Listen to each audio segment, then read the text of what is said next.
Hi, everybody. Welcome back to the Inspire Health Podcast. And as we continue on with our series on cleansing and detox, we are going to bring on today Dr. Aimie Apigian. And Dr. Aimie is someone that we've actually connected with about 2 years ago and then reconnected again just recently, which is, I think, probably the timing was just right for us to connect up with. And Dr. Amy's got a lot of different credentials. She's a double board certified physician in both preventative and addiction medicine. She holds double master's degrees in biochemistry and public health. She's a leading medical expert on addressing stored trauma in the body through her signature model and methodology, the biology of trauma, a new lens that courageously uplevels the old methods of trauma work and medicine by reverse engineering trauma's effect on the nervous system and body on a cellular level. And that's something that I think we're going to dive into a little bit today as well. Dr. Aimie runs I think this is your third summit for the biology of trauma, which we recently did an interview for too. And we'll talk about that in a little bit later. And she's also the CEO of Trauma Healing Accelerated, where she bridges the two worlds of functional medicine and trauma therapy. And Aimie, I'm super excited to have you on the show today because addiction is something that we're going to talk about today. And this is something that I think is so pervasive. And I don't know what you're finding from your point of view, but to me, I find addiction is in so many different aspects that we're not even aware of that we're addicted to. So, Aimie, welcome to the show. Thank you, Jason. I am so looking forward to this. I think that just with what you're doing in the world and kind of the lens that I bring with the biology of trauma, our work is so synergistic. So I've loved our previous conversations and really looking forward to this one. This is an important one. Yeah, I think this is a super big one. And I agree. After looking over your work, I'm like, wow, like a lot of what we're doing really has parallels to them. So I think this will be really fun. And one of the things you might hear birds chirping around the background here as we're still in Mexico at the moment. But one of the things I really loved about your work is that you do a really beautiful job of bridging the biochemistry, the physiology, the psychology, and the nervous system. And you really round this stuff out into a very holistic approach to working with trauma, working with mental health, and working with addiction. Mm-hmm. How did you come to finding these big areas and blending them together? I was going to say, Jason, I do that because this has been my life, right? Like this has been my personal experience. And that's kind of what had to get me out of the dark place that I was with my son, first of all, and adopting him and still working with all of his behavioral and emotional issues that were headed right for addictions. And it was a very, very bleak future that I saw for him. But then when I kind of had my own health crash, it's like I still needed to apply all of these different tools. It's not just the one tool, like it's all of these different tools that all come together to work on the system, right? And so then when we look at the system, it's like, well, the whole mind, body, nervous system, and it requires all of those approaches. So we can't separate one thing and be like, oh, I'm just going to work on my psychology and neglect the physiology, because they really are one and the same. So this has been my life, really started being my life more when I took in Miguel as a 4-year-old. Actually took him in as a foster care son at first, and then adopted him when he was 5. And then over the course of my lifetime had my health crash that realized like, oh, I've got actually a lot of stress and trauma behind my physical health symptoms. Never saw that before, never even thought that I would have any effects on my health from my childhood, because it was definitely not abusive. No, well, I don't know. Now looking back, right? Like, okay, yeah, maybe I should have called that a big T trauma, but nothing like it came out of the blue for me. And so really having to then look at, wow, I think that this stuff is affecting so many more people than what we realized. And that's what I started seeing in all of my patients, Jason.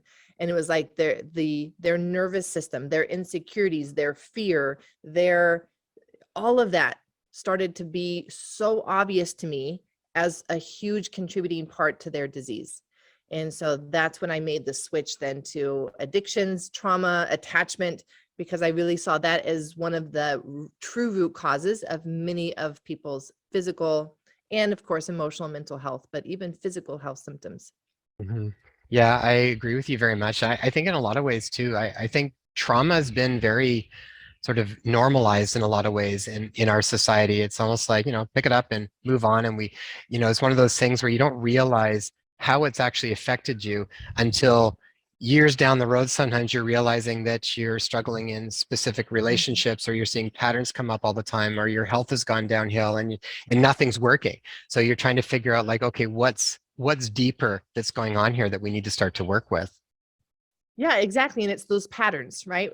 That's, for me, that's the big blinking sign that we've got something going on here that's been ingrained in our system, is when it becomes a pattern in our life and in multiple areas of our life. And so, I mean, when we talk about addictions, like that's right there as well, right? Like addiction is just a pattern of a relationship with something, and it will often show up in many areas in a person's life. It's never usually just one thing. And yet that's what we've, labeled it as. Just like trauma, we've labeled it as, oh, that's an event. Whether it's a big T event or a little T event, it's an event. And it's like, yeah, no, that's actually not true at all. And we've labeled an addiction as, oh, you have a problem with that one thing. And it's like, no, that's not what an addiction is either. So we've got to just have a new lens in order to really find our way back home to our best health and our best self. How would somebody know? What are some of the telltale signs that someone's dealing with addiction? Like, so, if we're going to stop and take an honest reflection on our life and look at things, what are some of the telltale signs that might come up where you're like, okay, yeah, that's coming up again, or I'm getting this, or I'm getting that. What have you see that people could sort of reflect on to tell them if they are working with an addiction that they might not be consciously aware of? Yeah. And to preface that, I want to make it very clear that when I talk about an addiction, I'm not talking about someone's psychology only. So when I go in to say what I'm going to say, it's not like, so just stop doing that, because that's not, that's part of the addiction, is that like you find that you can't, not that you can't, but that just with your mind and trying to change your thoughts, that it just seems to be too big of a mountain. And so when we look at what really is an addiction, that pattern is that it has engaging in that, whatever that thing is, has harmful effects on your life, has negative consequences in some way, and yet you continue doing it because of the benefits that it gives you.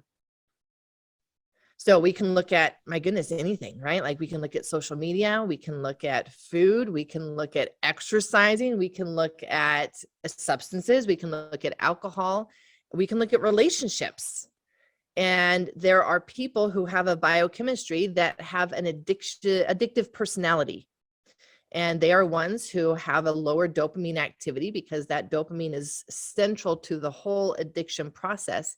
And that's it, where it's like our body, our mind, our system needs dopamine. It's one of the essential neurotransmitters. And if it's not getting enough, then it will go to things to get it.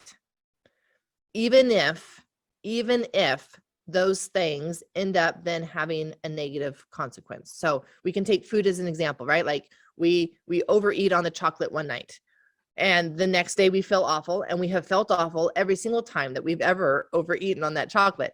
And yet, when it comes to that moment where we're craving it, it feels so big that it feels like we can't not do it.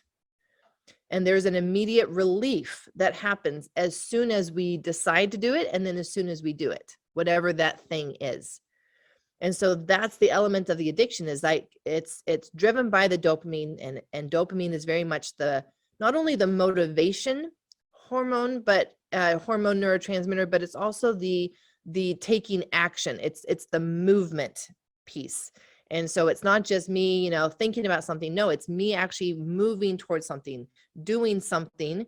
And then that brings on the dopamine. We can call it a dopamine hit. There are many healthy ways to get dopamine hits, and we can maybe certainly talk about that. But there's always in that element of, as soon as you decide, okay, I am going to do it, even though you've been fighting it because of the negative consequences that that it has on your life, you get that dopamine release. And then you get another kind of dopamine release at the moment that you actually engage in it, if there's a separation of that moment.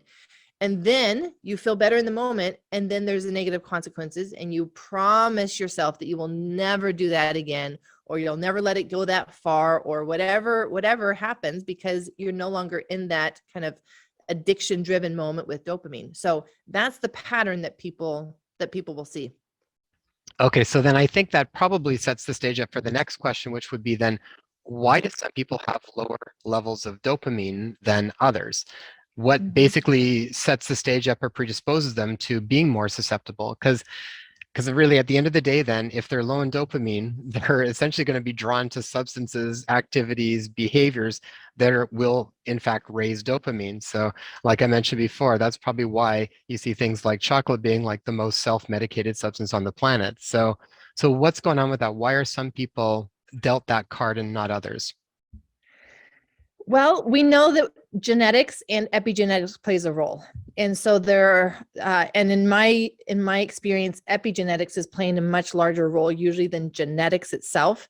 Though we can look at some genetics and people may look at their 23andMe and see that, oh, my dopamine receptors are low, or other SNPs that might suggest lower dopamine activity. But the epigenetics is still going to control the expression of all of that DNA. And so really we want to be looking at epigenetics and what is the end result of your genes. And one of the most classic examples for me are the undermethylators. And so undermethylators, actually, that is one of the common characteristics of an undermethylator, is that they do tend to have an addictive personality. And we talk about that, we joke about that. And it's never necessarily in reference to a full-blown addiction, though sometimes for some people it develops into that. But there is this addictive nature or addictive personality. And I've heard many people say, oh, I don't even want to start with that because I have an addictive personality and I think it could become a problem. And so people who are more self-aware, right, like have that knowledge about themselves. So with the undermethylation, one of the, not necessarily always, but one of the features that can be part of that is both low serotonin activity and low dopamine activity. And this takes me really to attachment and neurodevelopment, Jason. So I'll just kind of mention that, and then people can simmer on that for a while. So part of the attachment and bonding process early in life, even before we have language to describe what's our felt body sensation, is this attachment relationship with our mom. And dopamine is essential for that attachment process. So if someone has a low dopamine activity because of epigenetics, and so it's really something that they're born with, then their system is not as available for that attachment process. And many children coming out of childhood, and they may have an insecure attachment, so much blame gets put on the mom. And it's not always the mom, because you can have the best mom in the world, but if your system is not available for that connection, for that attachment, then you're still going to come out of your childhood feeling like you weren't understood, feeling like you weren't seen and loved in the way that you needed. And so it's one of those biology types that actually predispose you to trauma, but then also an addiction, because if you didn't have that healthy dopamine activity with the relationship, or enough of it, then you're constantly seeking that dopamine. And you can even see this sometimes in kids where they're already risk takers and they're those adrenaline seekers, and they're doing things in order to get a dopamine hit. My son, what he would do is he would throw these huge rages, or he would do something that would create this chaos and this huge reaction. And then he would sit back and he'd have a smile on his face, because like he got his dopamine hit. And so he was good. Like he felt good now, right? And everybody else around is dealing with the chaos. And it's that kind of thing. If you don't have that dopamine in connection with a healthy relationship, then you're needing to get that dopamine in other ways. And so it's almost like you could almost say that from early life, the way that we are wired, if everything were to happen naturally as it's designed, your addiction would be healthy, secure relationships in which you felt safe and there was equal give and take and there was freedom of expression for both people. And right, like that's supposed to actually be our source of dopamine. Now we can get dopamine from food, we can get dopamine from sex, we can get dopamine from these other places. But even in those contexts, the natural design of dopamine is for it to be in the context of a relationship and connection with other people. And so when someone has a true addiction, then that's a big element that's missing. They're doing their addiction usually in isolation. It's isolating them from people rather than bringing them into a more authentic, healthy relationship with someone. That's such an important part to look at too, because it's why you have to blend the biology and the psychology together with so many aspects of this, and you just can't separate them because something like methylation, I mean, that's essentially established in utero, I believe, between like week 1 and week 3. So it's sort of you're essentially born in with almost this aspect of your personality, and then and that is essentially what their normal is, right? That's sort of what all they know, and so their requirements might be much more significant than somebody else's given what's going on in their biology. So yeah, for them, they're stirring things up because they need that dopamine hit, and that makes them feel good for a little period of time, but maybe not for the other person. So those are really important. I mean, that takes down another branch of how do you work with that and how do you treat it. But yeah, what I love about Dr. Walsh's work, when you're looking at some of those pieces, like undermethylators for sure, also why they tend to be a little bit more, sticky around sort of controlling a little bit more, and they like things kind of structured in a certain way, and it kind of freaks them out a little bit when you shift things around too much. That all ties in with that. But I would say just as much too, outside of that, pyrrole disorder, copper imbalance, Yep. those ones will do the same types of things, right?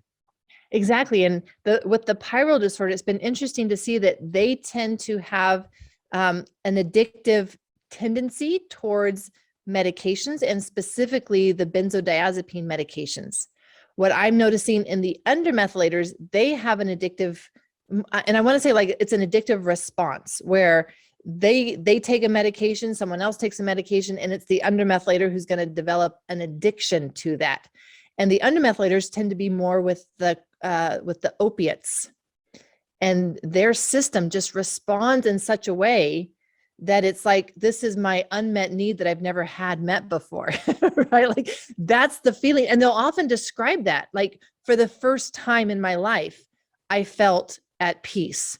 Wow. If that's the first time that you felt at peace after taking a medication, your system really responded to that. And that's going to be setting you up to become addicted to that then, because now you're not going to be taking it for the pain, the physical pain. You're going to be taking it anytime that you just want to relax, anytime that you feel stressed. And that's what we see is really at the root of all addictions is this, what I call dysregulation of the nervous system. And all addictions help temporarily create a false sense of that regulation to help a person feel better in the moment. And so that's why I kind of go back to, what is the definition of an addiction? It's that you continue to do something, provides you temporary relief, but negative consequences on your life, but you continue to do it despite the negative consequences, because our system is driven towards homeostasis. It's driven towards regulation. And there is no amount of logic that will be able to outthink or outdecide your autonomic nervous system and what it decides in the moment it needs to do for homeostasis or regulation. Those are just primary survival drivers. And so that's where we will do things that we don't want to be doing. And that's then we bring in the psychology of an addiction, right? Because we don't want to really be doing that, then we go hide, right? And so there you have the image of like the person who goes into the closet to find the hidden chocolate, and they eat it and they eat it by themselves, right? And they're coming at me like, I didn't do anything. Nope, I don't know where that chocolate went. And so it brings in that isolation component, which further makes them feel lonely, which then further drives them into their addiction, because of the dysregulation and those awful felt body sensations of shame that their own actions are taking them into. So it's a very vicious cycle.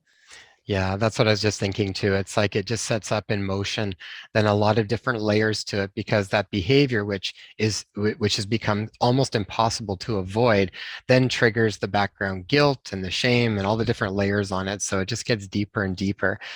But what's Mhm. pretty amazing is that how I think of it when with these specifically these ones that you're talking about with things like undermethylation and pyrrole and copper imbalances, then when you start to work with the biology of it, when you start to work with the physiology and you start to find, okay, so for example, someone that's an undermethylator, part of that problem, which we've talked about before, is they literally can't keep enough dopamine and serotonin there. It's like it drains out too quick. Mhm. So even if you were making enough, you can't keep it there. So then you're always feeling at this low for it. But if you can start to address that and work with the methylation and start to get it so now you're keeping an adequate amount of serotonin and dopamine there, then I feel like it gives you the ability to now work with even the secondary consequences might have come from that, like the psychological Exactly. pieces to it, the sort of patterns that have been developed through routine over and over and over doing the same thing. What have you found from that when you address the biology first? It changes everything, Jason. Everything. And yet even today, the standard and what they consider evidence-based approach for addictions is, hey, if we need to detox you first, okay, let's detox you so that if it's a substance that we're talking about, then that's not in your system. But then it's CBT, right? It's the cognitive behavioral therapy. That is what they call evidence-based medicine at this point for addictions. And yet when we are fighting our own biology, my goodness, like that's going to take a lot of CBT. Like how's that going to work for you? Right. It's not going to work well. But when we can actually bring in your biology, make these changes in your biology first, well, now you actually have the ability to do differently. And so now we can work around the shame. Now we can work around the isolation. Now we can work around, okay, let's go meet some healthy people. Let's go to meetings. Let's go do this. Let's get some exercise in. But until we actually address and support the biology, it's like you say, it's just this constant drain. And how do you ever catch up with that? You're not going to be able to. And this is where, what I see so often happen is that a person's life becomes very rigid and very small after having an addiction without supporting the biology, because they're constantly managing triggers. They're constantly managing anything that would stress them out, because that's where they go for stress management. And they know that it's a slippery slope. And so their solution is, well, let me just not stress myself out. But if you have low dopamine activity, if you have low serotonin activity, everyday life is going to feel stressful. And so I Yeah. see their world just become more narrow and more narrow rather than what I would love to see. And when we bring in the biology, this is what happens. Their world starts getting bigger and bigger and more expansive. And they're now living into their purpose and into their mission. And an addiction is so far behind them. It's almost like they see that as a different life that they had, because it's Mhm. no longer driving them. Whereas someone who doesn't do the biology, they constantly have to keep it top of their mind. And this is what they do, right? Like they'll put post-it notes like, today Yeah. I choose not to drink alcohol. And it's a reminder every single day for the rest of their life. And it's just their world has to become narrow if we're not supporting the biology, because the biology is continuing to drive them down that road. Yeah, it's such an important concept to touch on. Um, I really think that's such an important one for people to grasp because I talk about this a lot too around the idea the goal is not to, and this happens a lot of times, even in functional medicine circles. It's like and I get there can be a piece where you might be so blown way over here or way over here. You need to be strict to get back into balance and then build some inherent resilience again. Mhm. But the goal is not to live in a little bubble and move your bubble around everywhere. I mean, that's not really living. I'll often explain to people, it's like, I want to be able to travel and enjoy traveling and enjoy local foods and know that my body's got enough resilience to deal with that.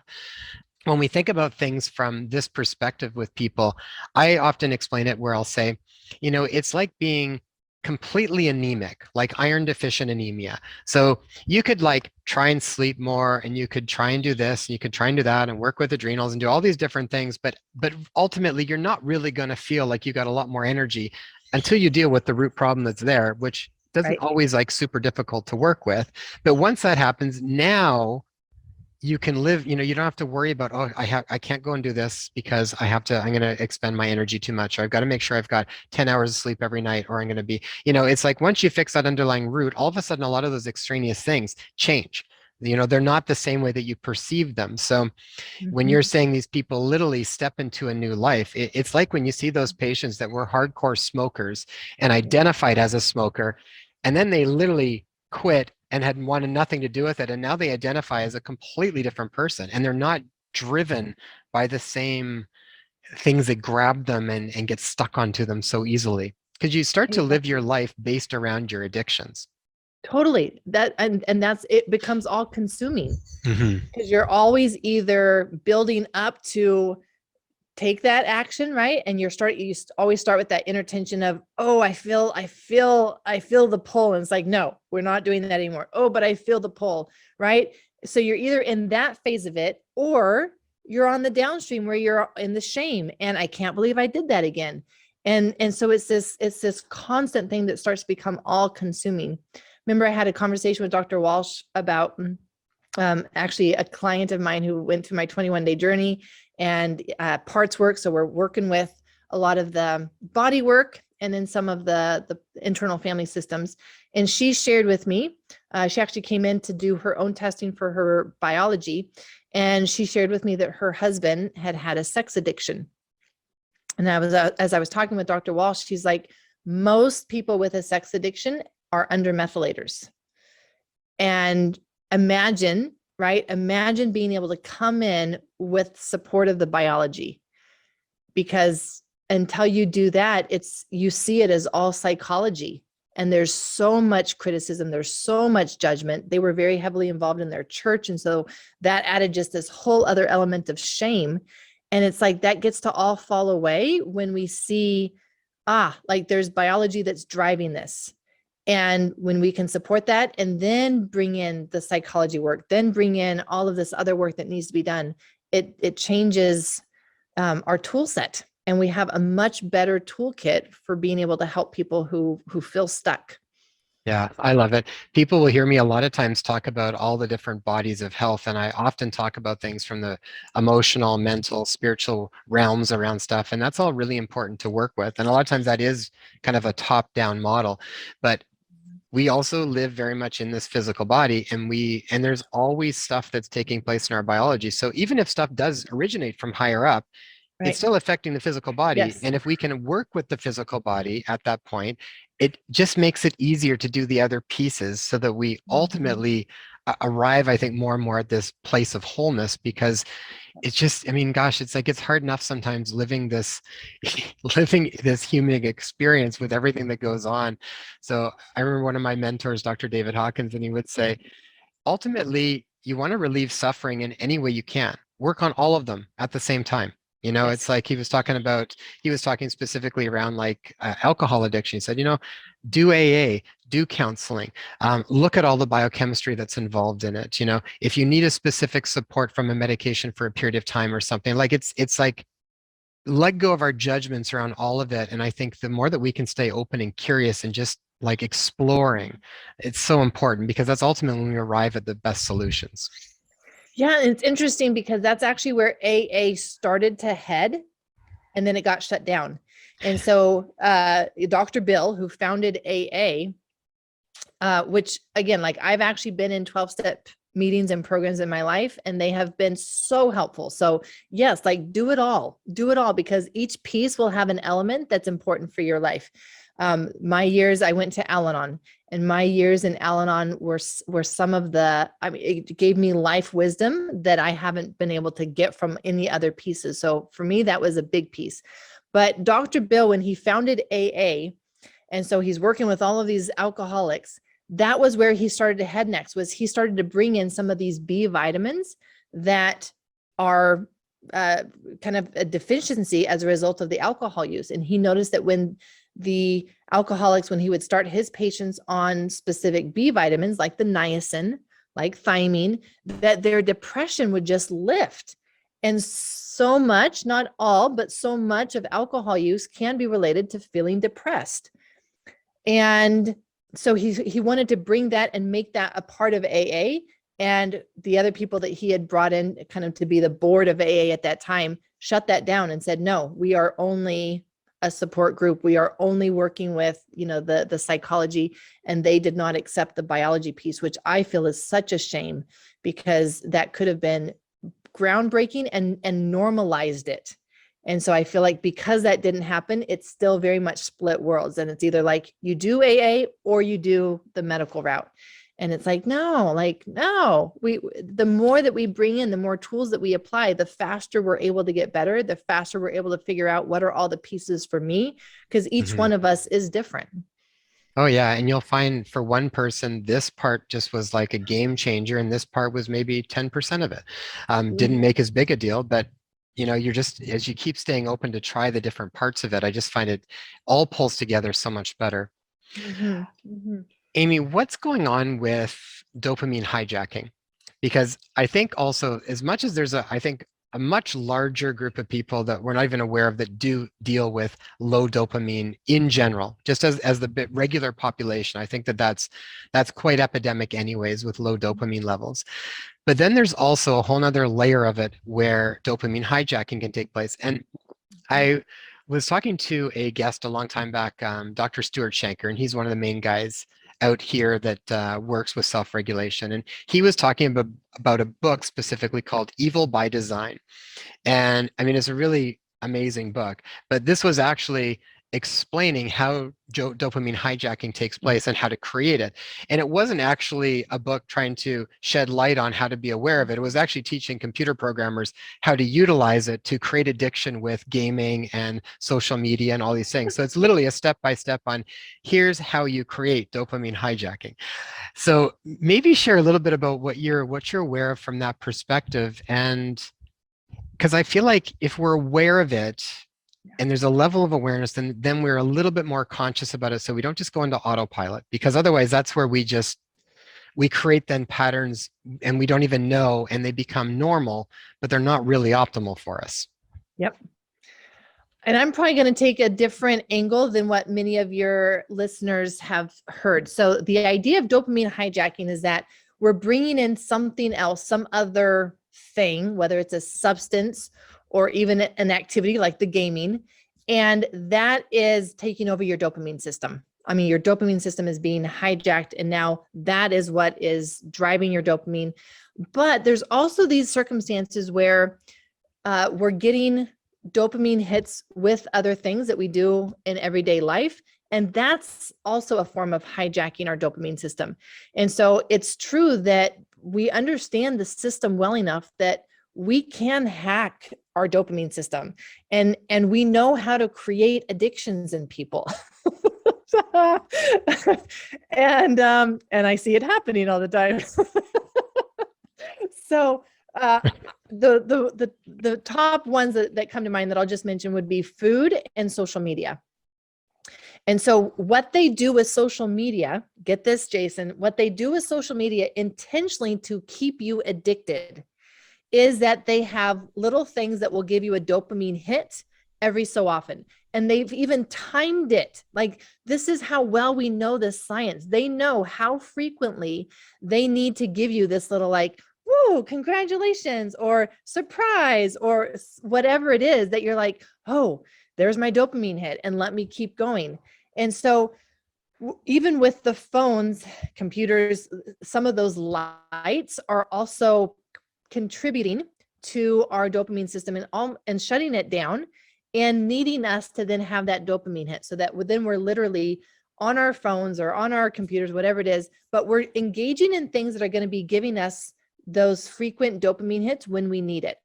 And these are things that are novel, they're new, they're unpredictable. That's how you get someone addicted to something. And so when we look at the news, when we look at TV, when we look, I mean, it's all over the place. It's no surprise that the best entertainers know how to hack the addiction system, and they've created an addiction to their service because they want you to stay. And so they will bring in things that are you weren't expecting them, right? And it gives you that like burst of like, ooh, what was that? And so that is how they have hijacked our dopamine system with social media and news and TV. And then of course they bring in the fear element or the judgment or, some of those other psychological things. And then you're really stuck because of that dysregulation in your system and you're not feeling good about yourself. Now you really need that dopamine even more. So it's a well thought out process. How's that?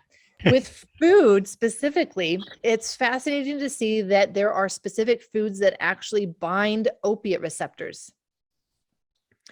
And so food specifically can also hijack our system without us knowing what's happening. And we become addicted to certain foods. It's not just food in general, that certainly can happen. Anytime we eat, there is an element of a dopamine hit with food. And so people who are, needing to eat frequently throughout the day, like that actually might be a way that they're managing low dopamine levels.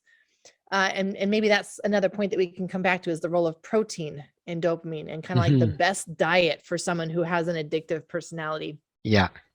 But with the opiate receptors, what they have found is that specifically gluten binds opiate receptors. And so there is a thing of being addicted to breads, for example.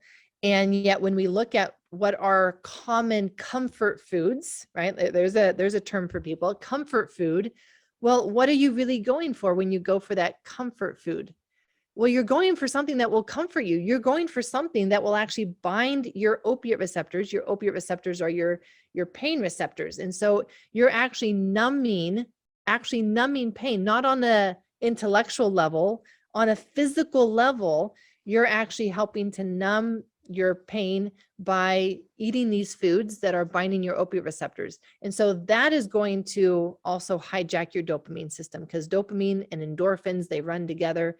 And so specific foods can play a big role in hijacking our dopamine system. And it's just fascinating to see then like all of these things that we've done kind of unconsciously over our lifetime. And now like through this lens, we're like, oh, was that what that was about? I know. Yeah. It's like, I think gluten will create those glutenomorphins and caseinomorphins from dairy can do the same sort of thing. You'll even sometimes even see it put into certain supplement formulas, casein just as almost like a relaxant, like a sedative, because it can have that effect sometimes. And some people are really sensitive to it, like to the point that they do it and they literally, it's almost like they really have been drugged. So yeah, and poor that, gluten. Gluten gets if people are really stressed, I would love for them to just notice what foods do they reach for. For me, before I knew all this, like I would reach for the ice cream and cinnamon rolls, right? Like dairy and gluten right there. Yeah, for sure. It would relax me and it would actually put me to sleep. I would, I called it a food coma back then, but it would be like, all right, now I feel like I'm relaxing my body and I can actually sleep. Whereas I had been too stressed before that. So it's a real thing of how these specific molecules bind our opiate receptors and are playing a role in establishing an addiction with our dopamine system.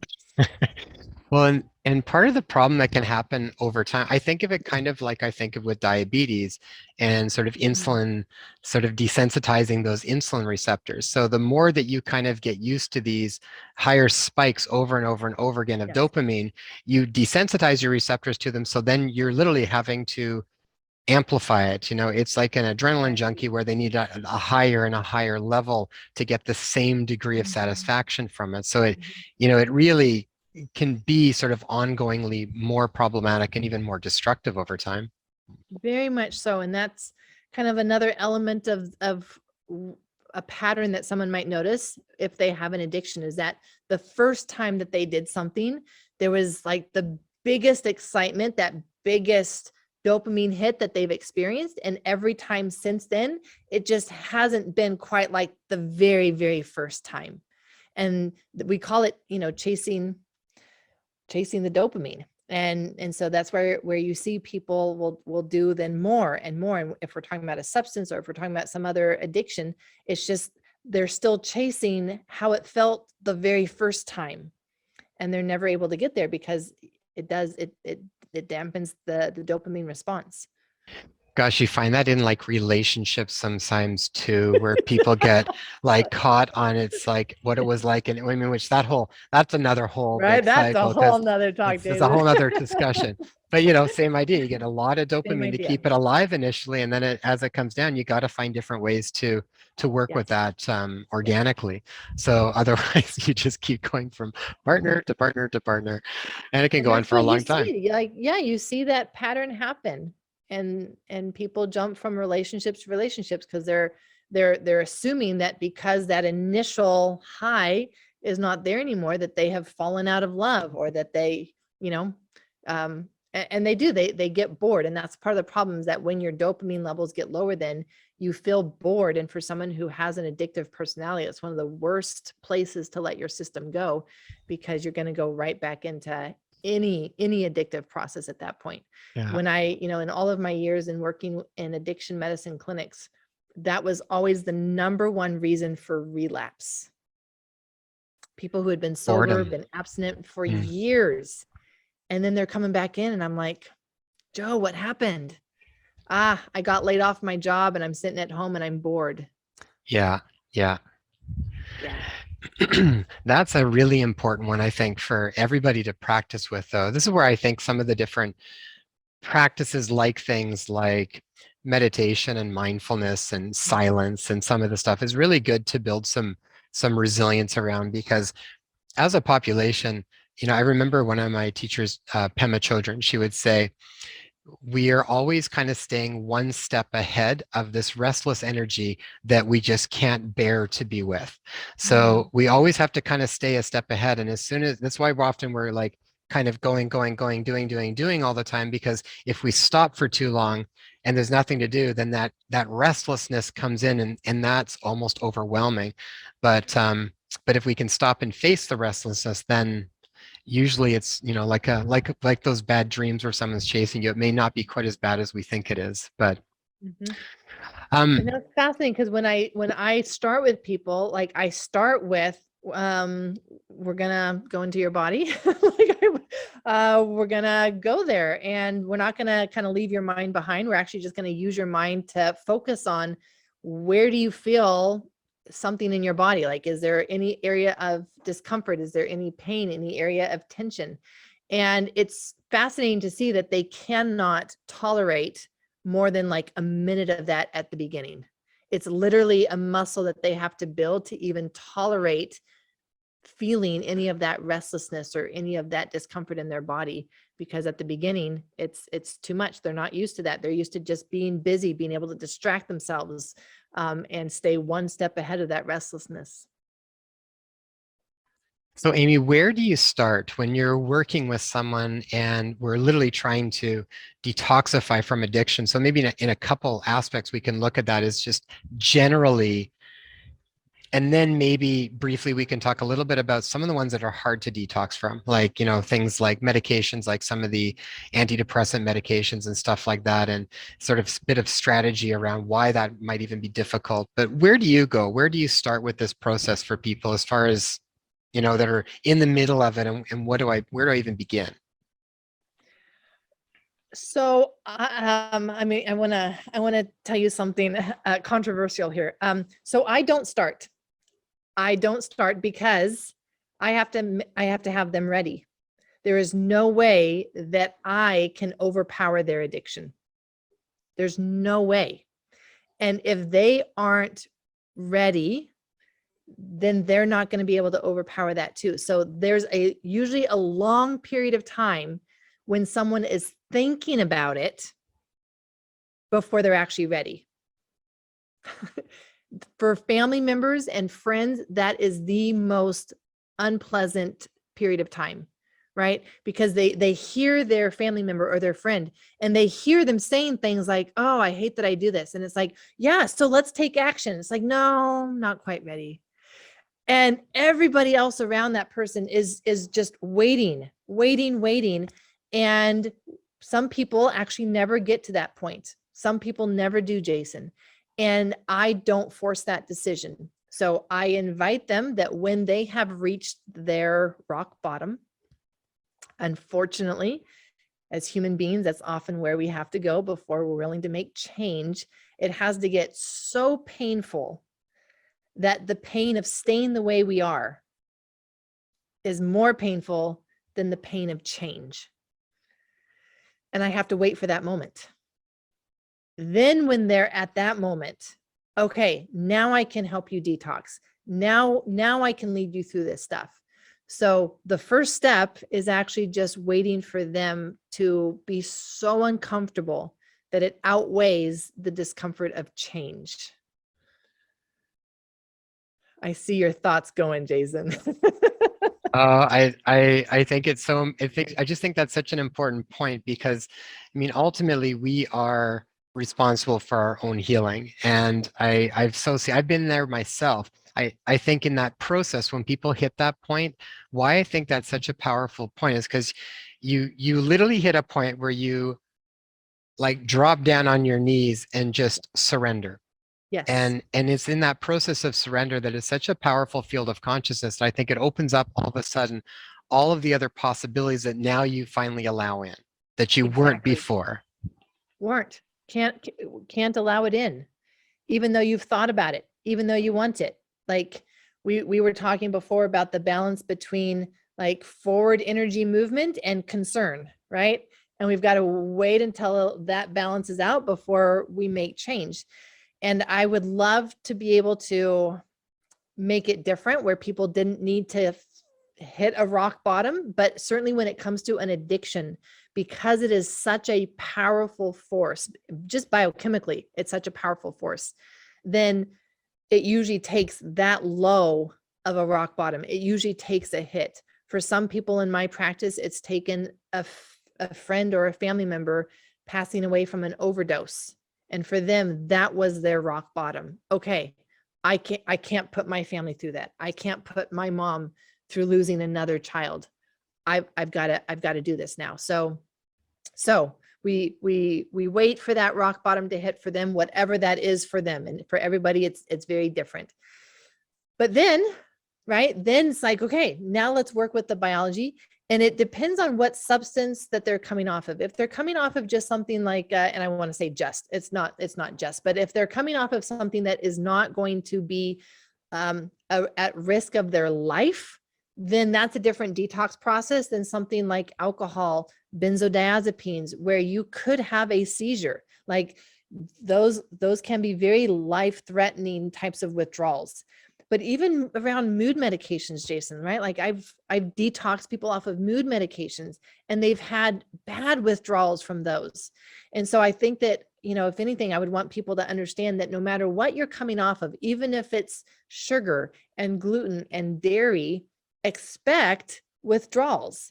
And they're not always just going to be the dopamine withdrawals and needing to bring in support for your dopamine system for sure, but then also other physical things, because many times if we've been eating the gluten and the dairy, well, now we also have inflammation in our gut. That inflammation has traveled up into the brain. And so we're actually dealing with both gut inflammation and brain inflammation.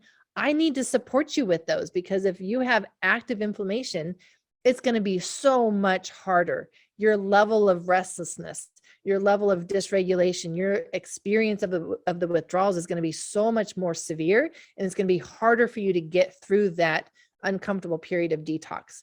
So my goal with being able to support the biology is really to make the detox process as it's almost like I'm carrying them through that process, right? Because I know that if it is too much of a uphill climb, then most people fall down, right? And slide back down to the bottom of the hill. So it's my way of being able to support them and give them the right shoes, give them a walking stick, you know, like do all of these things that just makes the journey through that detoxification period a little easier, because we know how to support their biology that's been driving the addiction process and what they're experiencing with the withdrawals. Yeah, well said, Amy. You had also mentioned some of the importance around specific diet and tying into protein. So maybe we can talk a little bit about that too, because like you said, when people are working with any of these things, there can be a lot of layers like inflammation and diet stuff and food sensitivities and oxidative load and all this stuff. But sometimes just giving them something where even if you're not taking tons out initially, but you're adding something in to start to balance out that just eases the road a little bit. How do you find that as far as diet goes and protein? What's the relationship with that? Mm. And just being able to bring in things before you take away things, right? Like what a shift in that, because for many people who have an addiction, they have beaten themselves up so much. They are doing the opposite of self-nurture. They're self-numbing, but that's not self-nurturing. And so being able to say, I'm going to bring in things that are supportive, and then that will actually help me to release those things that are not helpful. So around diet, there's so much that we can do there. And one of the things is bringing in protein. So protein is going to actually feed the dopamine system. So that can be helpful, but it also is going to be helping to regulate blood sugar levels, which can be a part of an addiction process and can be a part of withdrawals. And many times low blood sugars, or I should say sugar levels that are all over the place, are a contributing factor to that restlessness that drives a person to their addiction. So if a person does have that undermethylation profile with their epigenetics, we do know that protein is already more important for them. They typically thrive on a diet that is higher in protein than for other people. And so what we see in addiction specifically is that when we can bring in protein from the very beginning of the morning, and we're bringing it in about every 3 hours, 3 to 4 hours, it doesn't need to be much, but just a little bit.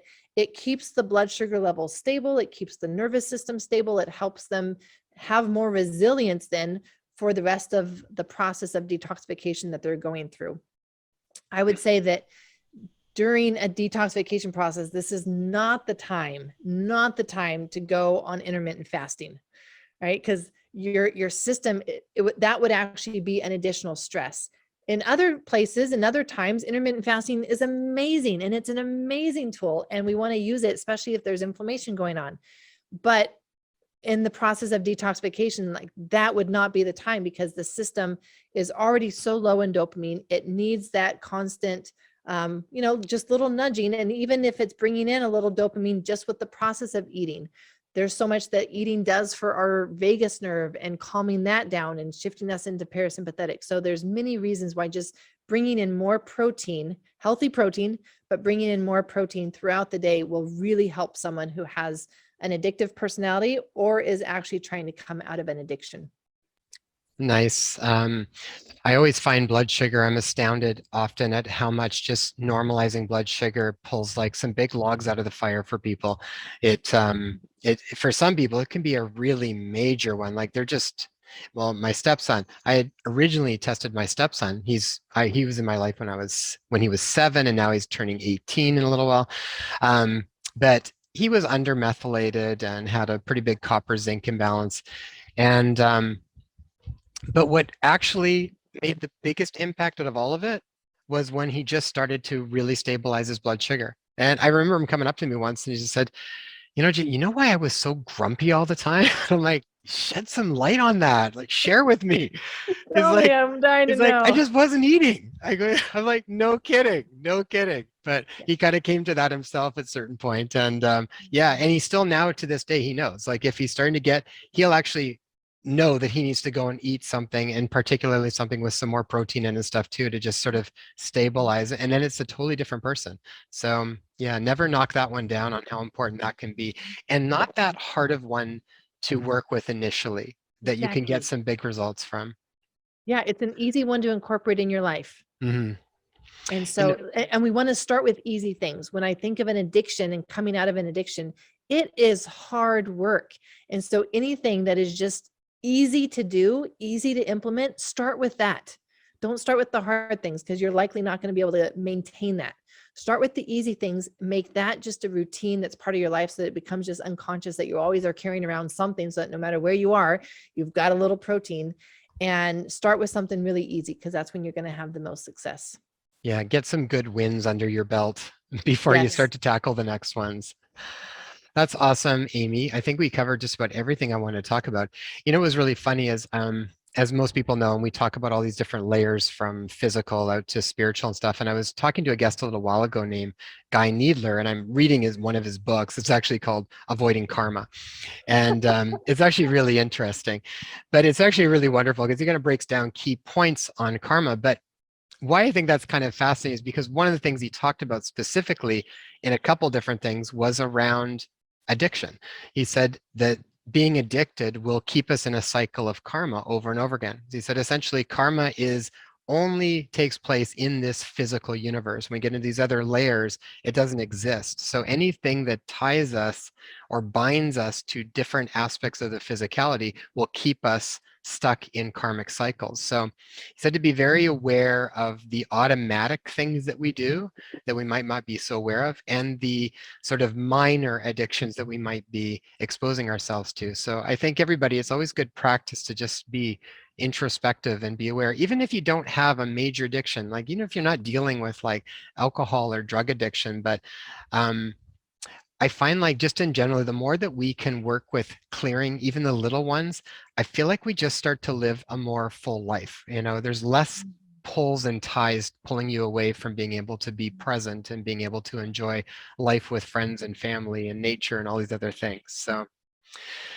Dr. Amy, where can people learn more about the work you're doing? What do you have on the go coming up? Maybe you can talk a little bit about the summit that's going to be taking place in a little bit too, and we'll get links for all that for people.